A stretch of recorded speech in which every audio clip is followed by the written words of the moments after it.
السلام علیکم حکمت لام اوبجیکټیو ریزولوشن درازو په 12 مارچ 1949 کې دا اوبجیکټیو ریزولوشن پیش سولو چې لیاقت علي خان پیش کړي چې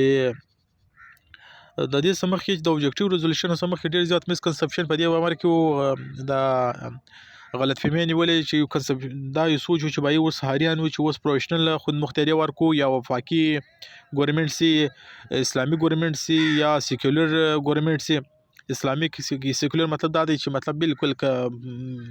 ریلیجیس باندې مذهبي ګورنمنت نه وي ک عیسائی وي بالکل ایکوالټي وي پکې د هر مذهب ایست اینڈ ویست پاکستان کانفلیکټ په دې مابین کې چې بای چې بنگالي به افیشل لینګویج وي ک اردو افیشل لینګویج وي د دې چې کوم د نمائندګۍ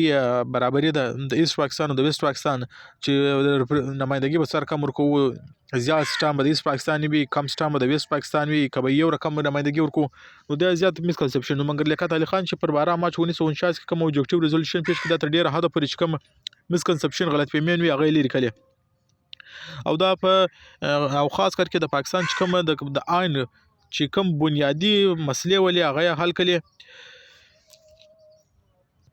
او په دې وجه باندې او دا اوبجیکټیو ریزولوشن ته میګنا کارټا او پاکستان کوم ویل کیږي نو ځکه ودې ته میګنا کارټا او پاکستان کنسټیټیوشن ویل کیږي او اوبجیکټیو ریزولوشن ته چې بیخي بنیادی چې د آئین کوم مسایل ولې هغه تر ډیره حد پورې حل کړي خو دا به د مرغه چې کوم ټیم اوبجیکټیو ریزولوشن پیس کال 2 کال بعد په دغه کې بیسیک پرنسپل کمیټي هم په اوبجیکټیو ریزولوشن کې جوړه سول بي پی سي جوړل کړي چې هغه چې دا ول چې وایي خپل ریپورت پیښوي چې د آئین ریو ډرافټ به پیښوي خو بس د بعد مرغه په دغه شپو کې په 1951 کې لیاقت علي خان شهید کړي خو راځو د اوبجیکټیو ریزولوشن مین کلازز یا فیچرز ته راځو په اوبجیکټیو ریزولوشن کې اوله خبره ده لیاقت علي خان لیکل چې وایي الله از د سپریم پاور الله تر ټولو لوی دی دا خبره ده او الله هر کامیابی چې د خود مختاری چې د هغه د الله سره ده دویمه خبره ده چې دویمه خبره په دې کې لیکل ده چې state will be exercise its power by chosen representatives of people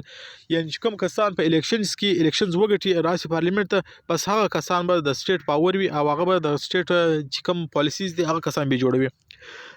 بیسیک پرنسپل چې ول دیموکراسي ولا جمهوریت حکومت په دې کې به خود مختاری وي بالکل برابرۍ به وي د اقوامو د مسلمانانو چې کوم ژوند دی هغه به د قران شریف او د سنت مطابق وي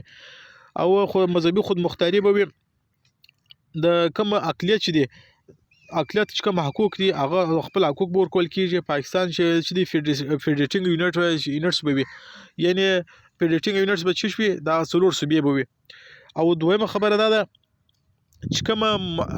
پرشا علاقې دي پسمانده علاقې دي دغه به ډیر زیات خیال ساتل کیږي او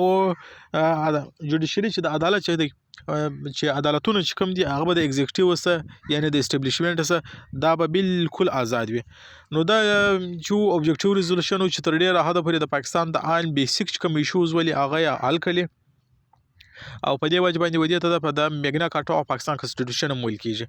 امید لرم چې تاسو په اوبجیکټیو ریزولوشن چې کوم یو کویک یا بریف انګلنس وو په دې باندې بسې سر خلاص شوی وي تاسو کار یو سوال تاسو په کمنټ سیکشن کې لیکئ سي کار یو پښتنه وي غوښتنه وي تاسو په ایمیل کې ماته ایمیل کولای سي په ایمیل کې راته لیکئ سي مهرباني خوشاله اوسئ